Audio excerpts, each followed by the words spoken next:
চট্টগ্রামের ফটিকছড়িতে পরিত্যক্ত টয়লেট থেকে বস্তাবন্দি অবস্থায় তাবাসসুম নামের এক শিশুর মরদেহ উদ্ধার করা হয়েছে। শুক্রবার সকালে উপজেলার দাঁতমারা ইউপির বড় বেতুয়া গ্রামে স্থানীয়রা বস্তাবন্দি মরদেহটি দেখে থানায় খবর দিলে পুলিশ এসে তা উদ্ধার করে।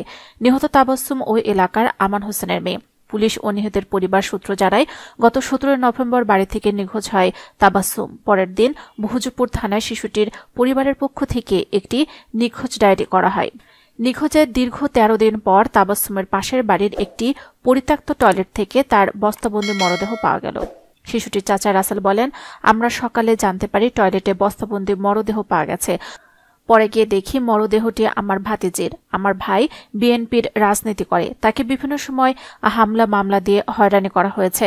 আমরা এ পরিকল্পিত হত্যাকাণ্ডের বিচার চাই। এ ব্যাপারে ভূজপুর থানার ভারপ্রাপ্ত কর্মকর্তা গোলাম সরোয়ার বলেন, খবর পেয়ে ঘটনাস্থলে পুলিশ পাঠানো হয়েছে। মরদেহ উদ্ধারের পর পরিবারের সঙ্গে কথা বলে পরবর্তী আইনানুগ ব্যবস্থা গ্রহণ করা হবে।